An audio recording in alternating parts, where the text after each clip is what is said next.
Katie, welcome to Showcase. It's so lovely to have you here with us. Thank you for having me. Thank you so much. Congratulations on your latest album, your second album, Moments in Everglow. Yep. What can fans expect from this one?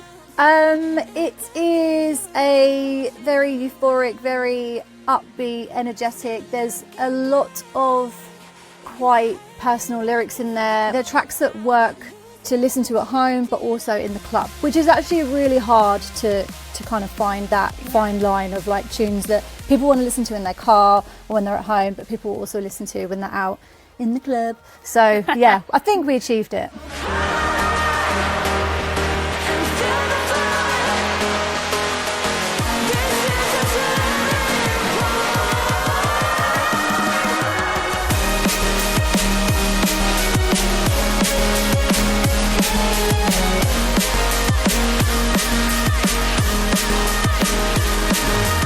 And your sound is very particular, isn't it? The sound of Koven. Yeah. You've added something extra to drum and bass. Explain your sound to us. Yeah, I think one of the things we've really tried to do is implement more instruments. So we have live choir, we have orchestral elements added, like live strings on quite a lot of the tracks on the album. And it's to kind of help cross over that line between being commercial, being club, being drum and bass. We have a lot of people tell us that we're quite like a good gateway artist into drum and bass. So a lot of people say they don't like drum and bass, but a lot of the time it's just because they're not really exposed to it and they don't really know what drum and bass is.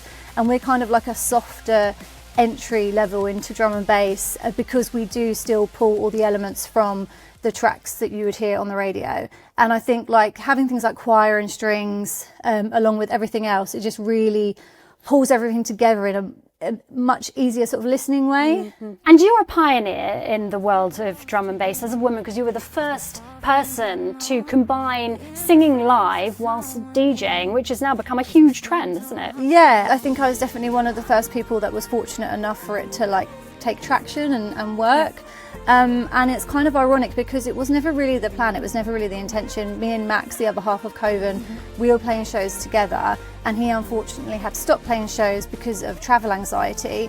And we already had all these bookings in the diary, and I just kind of had to figure out a way that I could still put on the show doing it by myself. And so I just kind of practiced performing the tracks and still doing the set, doing all the DJing. And it worked. Yeah. It somehow really, really worked really well. And it's taken off, and Yeah, other people massively. are following the trend, aren't Yeah. they?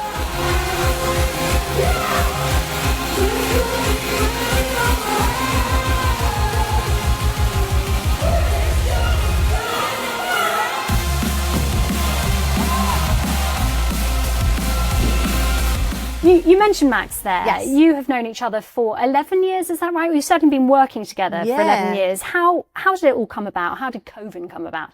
So he was already Koven. He was kind of working with a variety of different vocalists. I was doing my own project separately, also in drum and bass.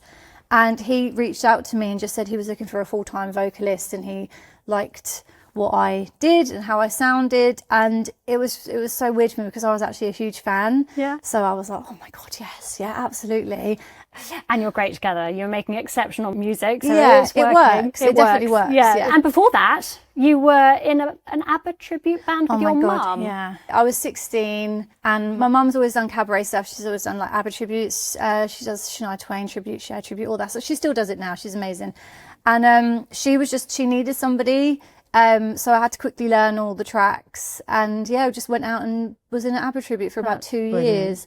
And I can't hear ABBA anymore. I just can't. Too much. Yeah, too much. Does she come to your drum and bass She performances? does, yeah. Does she like it? She loves it, Does she? actually. Yeah, she really does love it, yeah. And she takes a lot of credit for it because she's like, oh, you won't be able to get on that stage to do 2 years of ABBA. And it's probably pretty true because right? I think like being 16 and walking around a restaurant, people eating their dinner and singing ABBA to them definitely builds your confidence in a really weird way.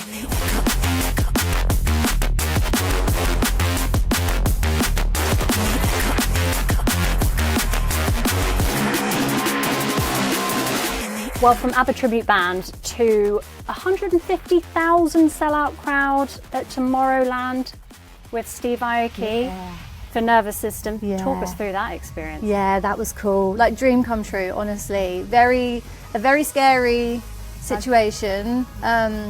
It's one of those weird ones where like I look back at the footage and I don't really remember doing it. Like it felt like a fever dream. But yeah, so cool because Tomorrowland is one of my favourite festivals as well.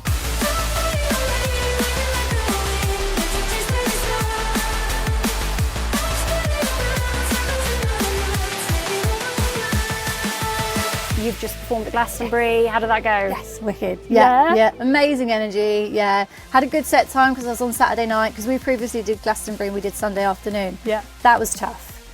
Drum and bass on a Sunday afternoon. People came and it was lovely, but you could tell it was Sunday afternoon at Glastonbury. Don't blame them. Yeah. They'd been there for like 5 days. This time, Saturday night, much better. Awesome.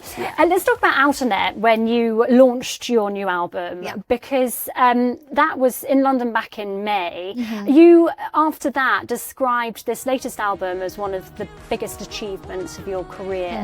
What makes it so special to you? I think coming far enough to even be able to have a second album, make a second album, having enough people that want to listen to it. I think like you go through so many years of making music where nobody's actually listening to your music and you're not reaching anybody. So just to have a first album is incredible. To then be long enough in it to have a second album and people still care about you feels so good. And you have a lot more creative freedom when you get further into your career because you don't get as scared of like feeling like you need to fit into a certain box or like you need to cater to certain audiences. You can just do what you love. So we're just very proud of it because we just love every track that we've written. We've written songs that feel really important to us, and I think it's just one of those things you just look back on forever and be like, oh, we did that.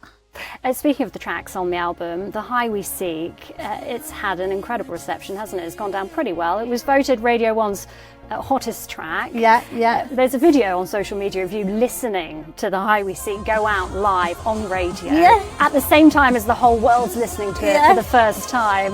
That must be quite emotional. Very weird. Yeah, very, very weird. What's next? Just keeping busy, just loads of shows, loads of amazing festivals this summer, lots of great crowds all around the world, and of course writing some new music because we've always got to keep putting new music out and we've always got something we want to share and something we want to talk about, so very exciting. Great stuff. I'm glad to hear that you're putting out more music. Don't stop please, it's absolutely brilliant, and best of luck. Thank you, Katie, for talking to the show. Thank you.